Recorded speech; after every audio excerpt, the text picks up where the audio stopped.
স্বপ্ন দেখি প্রতিদিন স্বাধীন হবে ফিলিস্তিন। স্বপ্ন দেখি প্রতিদিন ইসরায়েলের পণ্য বয়কট বয়কট বয়কট বয়কট ইসরায়েলের পণ্য। আমার ভাই মূল্য কেন জবাব চাই জবাব চাই। আমার ভাই মূল্য কেন জবাব চাই জবাব চাই। মার্কিনিরা জবাব দে আমার ভাই মূল্য কেন।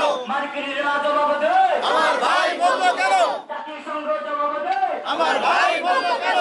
আমার ভাই মূল্য কেন। জাতিসংঘ জবাব দে মার্কিনিরা জবাব দে আমার ভাই মূল্য কেন। আমার ভাই মূল্য কেন। জাতিসংঘ জবাব দে মার্কিনিরা জবাব দে আমার ভাই মূল্য কেন। আমার ভাই মূল্য কেন। মার্কিনিরা জবাব দে। স্বপ্ন দেখি প্রতিদিন স্বপ্ন দেখি প্রতিদিন স্বাধীন হবে ফিলিস্তিন। স্বপ্ন দেখি প্রতিদিন স্বাধীন হবে ফিলিস্তিন। বয়কট বয়কট ইসরায়েলের পণ্য ইসরায়েলের পণ্য বয়কট বয়কট বয়কট বয়কট ইসরায়েলের পণ্য।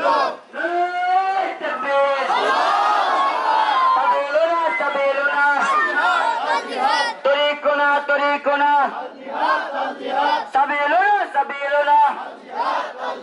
স্বপ্ন দেখি প্রতিদিন স্বাধীন হবে ফিলিস্তিন। স্বপ্ন দেখি প্রতিদিন তাকবীর। ইসরায়েলের পণ্য বয়কট বয়কট বয়কট বয়কট ইসরায়েলের পণ্য। তাকবীর নারায়ে তাকবীর। আমার ভাই মূল্য কেন। মার্কিনিরা জবাব দে আমার ভাই মূল্য কেন। আমার ভাই মূল্য কেন। আমার ভাই মূল্য কেন। জাতিসংঘ জবাব দে আমার ভাই মূল্য কেন। আমার ভাই মূল্য কেন। ইসরায়েলি পণ্য ইসরায়েলি পণ্য জাতিসংঘ আস্তানা ইসরায়েলের আস্তানা মার্কিনিদের আস্তানা মার্কিনিদের কালো হাত ইসরায়েলের কালো হাত নেতানিয়াহুর চামড়া নেতানিয়াহুর চামড়া ইসরায়েলের কালো হাত। আলহামদুলিল্লাহ, সম্মানিত তাওহীদি জনতা, সারা পৃথিবীব্যাপী আজ যে হরতাল ও গণমিছিল তারই আঙ্গিকে আমাদের এই বেলগাছিতে ইমাম কমিটির পক্ষ থেকে যে আয়োজন করা হয়েছে, এ পর্যায়ে আমাদের কিছু আলোচনা হবে, তারপরেই দোয়া হবে ইনশাআল্লাহ। এ পর্যায়ে আমাদের সম্মুখে উদ্বোধনী ভাষণ পরিবেশন করবেন হযরত মাওলানা নিজামউদ্দিন সাহেব। বিসমিল্লাহির রহমানির রহিম। প্রিয় তাওহীদি জনতা, আসসালামু আলাইকুম ওয়া রাহমাতুল্লাহি ওয়া বারাকাতুহু। আজকে বিশ্ব মুসলিম যে দুঃসময়ে যেই মুহূর্তে আমরা মিছিল করছি, বেলগাছিবাসী, বাংলাদেশবাসী, সারা বিশ্ববাসী সেই মুহূর্তে ইহুদি ইসরায়েল নেতানিয়াহুর নেতৃত্বে, আমেরিকার নেতৃত্বে আমাদের মুসলমান ভাই বোনদেরকে গুড়িয়ে দেওয়া হচ্ছে। তাদের রক্তে ফিলিস্তিনি লালপথ স্রোত বয়ে যাচ্ছে। আমরা এটা সহ্য করতে পারি না। বিশ্ব মুসলিম আর সহ্য করতে পারে না। আল্লাহ রাব্বুল আলামিন কুরআনুল কারীমের মধ্যে বলেছেন, ওয়াতাসিমু বিহাবলিল্লাহি জামিয়া, তোমরা আল্লাহর রশিকে দৃঢ়ভাবে আঁকড়িয়ে দাও। আজকে মুসলমানেরা বিভিন্ন ভাবে বিচ্ছিন্ন হওয়ার কারণে, মতনৈক্য থাকার কারণে, বিশ্বের মুসলমান রাষ্ট্রগুলো এক না হওয়ার কারণে ইহুদি নাসারা খ্রিস্টানেরা বিধর্মীরা মুসলমানদের উপরে তাদের রক্তচক্র কর্তৃপক্ষ এগিয়ে যাচ্ছে এবং তারা মুসলমানদেরকে হত্যা করছে, ঠিক কিনা বলেন? দেখতে দেখতে দীর্ঘ 1 বছর পার হয়ে গেল, ফিলিস্তিনি মুসলমানদের রক্ত এখনো বন্ধ হলো না। তারা ছলনা করেই যুদ্ধ বিরতির নামে ঘোষণা করে দিয়ে আমার মুসলমানদেরকে এক করে ফিলিস্তিনিদের তাদের আবাসস্থলে আসার জন্য যখন আমন্ত্রণ করলো, ঠিক সেই মুহূর্তে ইহুদিদের ফাঁদে পড়ে মুসলমানরা আজকে আবার নির্যাতিত হচ্ছে। আপনারা দেখেছেন ফেসবুকে, ইউটিউবে, খবরের কাগজে দেখেছেন, টেলিভিশনে দেখেছেন যে একজন শিশু তাদের বোমার আঘাতে আকাশে বাতাসে উড়ে যাচ্ছে। আর সহ্য করতে পারে না মুসলমানেরা, গোটা বিশ্বের মুসলমানদের রক্ত টকবক করছে ইহুদি নাসারা খ্রিস্টানদের দালালেরা যারা বাংলাদেশে থাকবে, গোটা বিশ্বে থাকবে, তাদেরকে আমরা আর ছেড়ে দিতে পারি না, ঠিক কিনা বলেন? আপনাদেরকে প্রদত্ত আহ্বান জানি, ওই ইসরায়েল পণ্য যারা বাংলাদেশে ব্যবহার করে, যে সমস্ত দোকানে ইসরায়েলের পণ্যগুলো আছে আমরা বর্জন করব। আর অতীতে খুব দ্রুতই আমরা ইসরায়েল পণ্যগুলো হয়তো বাংলাদেশ তৌহিদি জনতায় পদক্ষেপ নেবে, ইসরায়েলি পণ্য যাদের দোকানে থাকবে তাদের দোকান থেকে ইসরায়েলি পণ্য বের করে রাস্তায় স্রোত বহায় দেওয়া হবে, ঠিক কিনা বলেন? বিশ্বের মুসলিম এক হোক, গোটা বিশ্বের মুসলমান এক হয়ে আজকে আমরা যেন আমাদের মুসলমান ভাইদের পাশে দাঁড়াইতে পারি। আল্লাহ যেন আমাদের সবাইকে সেই তৌফিক দান করেন। আমিন ওয়া মা তৌফিক ইল্লা বিল্লাহ। আসসালামু আলাইকুম ওয়া রাহমাতুল্লাহ।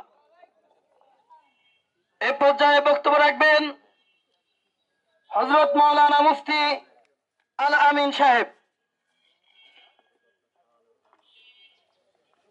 আলহামদুলিল্লাহ, আজকে আমরা যে উদ্দেশ্য নিয়ে আজকে এখানে উপস্থিত হয়েছি আমরা সকলেই জানি। আজকে বিশ্ব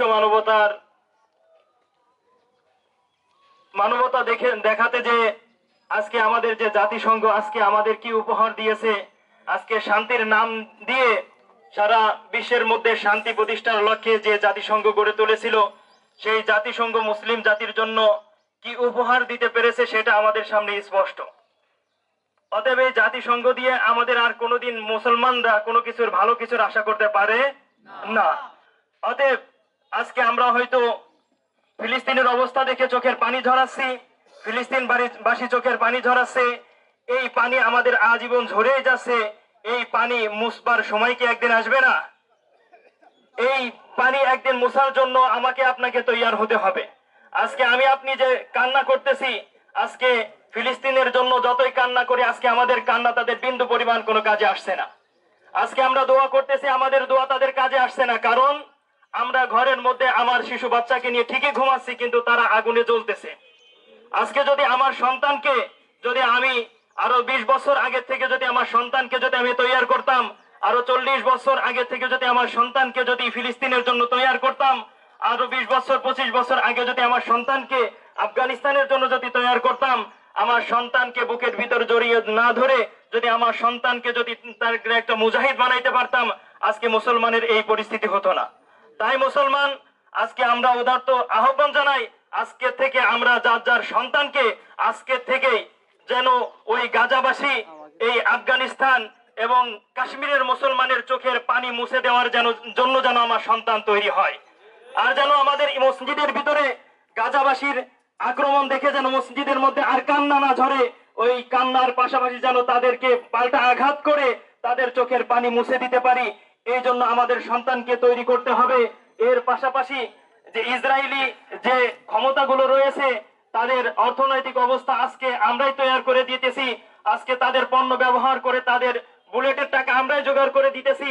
আজকে আমরাই তাদের জন্য সবকিছু তৈরি করে দিয়ে আমরাই তাদের বিপরীত আজকে চোখের পানি ধরাইতেছি। এই চোখের পানি কিয়ামত পর্যন্ত কাজে লাগবে না। অর্থাৎ আমরা যার যার স্থান থেকে ঘুরে দাঁড়াইতে হবে, ইসরায়েলি পণ্য বর্জন করতে হবে। আমার আপনার সন্তানকে খালিদ বিন উমরের মতো তৈয়ার করতে হবে, সালাউদ্দিন আইয়ুবের মতো তৈয়ার করতে হবে।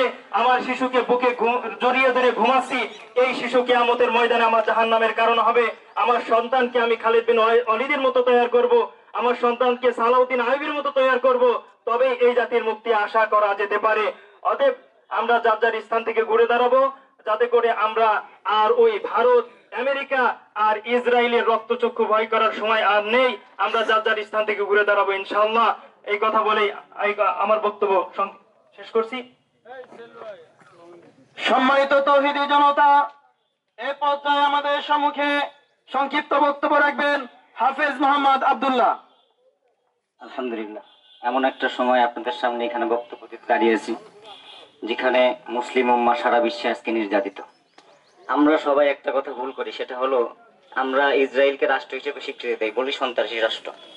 কিন্তু আমি সন্ত্রাসী রাষ্ট্র বলতে সমর্থন করি না। আমি জানি ইসরায়েল একটা জঙ্গি সংগঠন। ইসরায়েল কোন রাষ্ট্র না, ইসরায়েল একটা জঙ্গি সংগঠন। আজকের থেকে আমাদের মুখে যেন রাষ্ট্র ভাষা আর শব্দ উচ্চারিত না হয়, এটা হুঁশিয়ারি ভাষা বাক্য উচ্চারণ করলাম। আর দ্বিতীয় কথা, আমি শনিবারের দিন একটা জায়গা ঘুরতে গেছিলাম, যাওয়ার পরে সেই রেস্টুরেন্টে ইসরায়েলি পানি ছাড়া অন্য কোনো পানি নাই। আমাদের বাজারে অনেকটা দোকানপাটে ইসরায়েলি পণ্য ভরপুর। ইসরায়েলি পণ্য ব্যতীত আমাদের বাংলাদেশে অ্যাভেলেবেল পণ্য আছে, নিষেধাজ্ঞা নাই। কিন্তু আমার ব্যক্তিগত একটা ধারণা এবং মত আমি বলতেছি, আপনারা নিলে নিতে পারেন, না নিলে না নিতে পারেন, আপনাদের বিশেষ।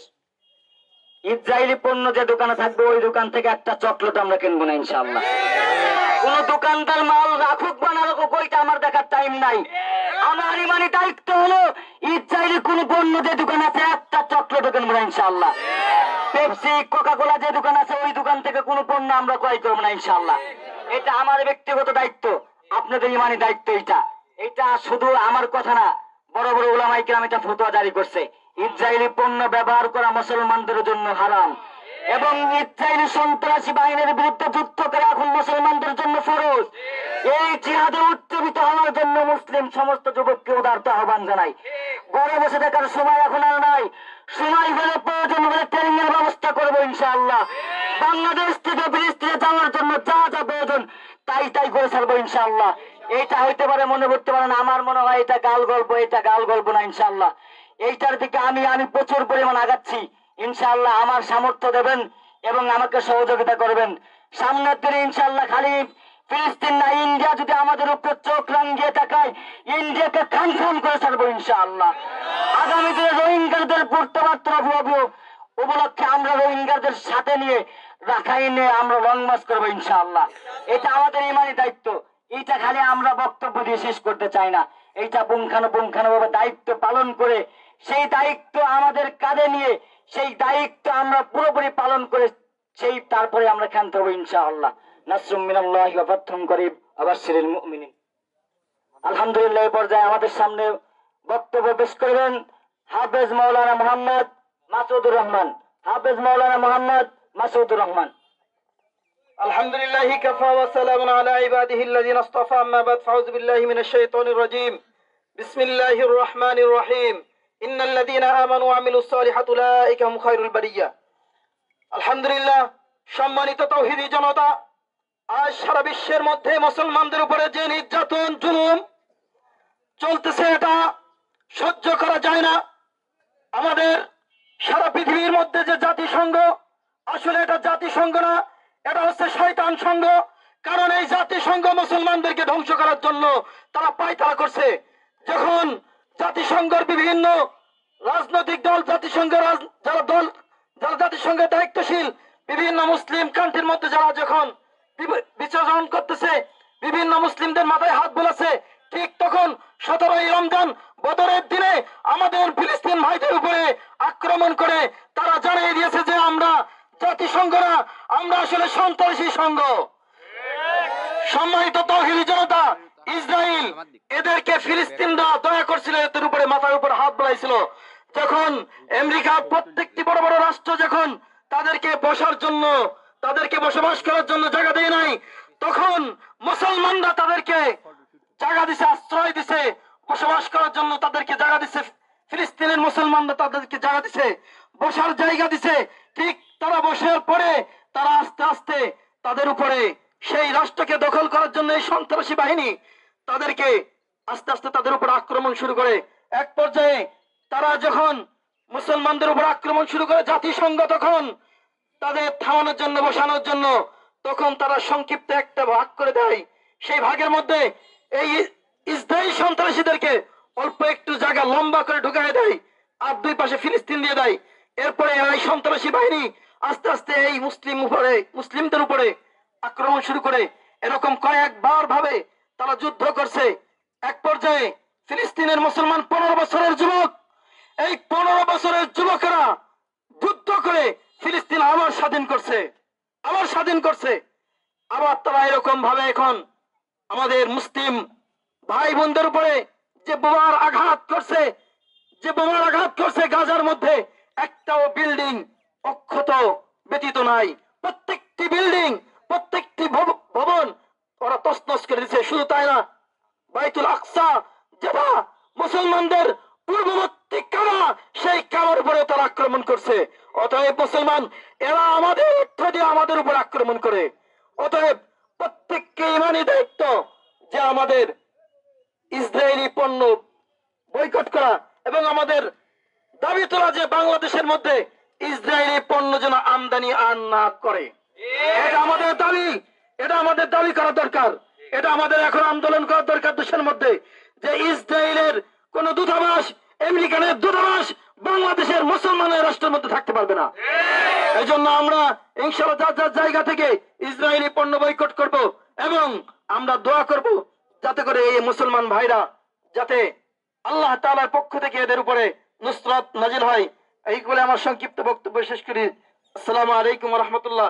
এই পর্যায়ে বক্তব্য রাখবেন ইমাম কমিটির সম্মানিত সেক্রেটারি জানালেন হযরত মাওলানা মোহাম্মদ আব্দুস সালাম। বিসমিল্লাহির রহমানির রহিম। প্রিয় তৌহিদি জনতা, আসসালামু আলাইকুম।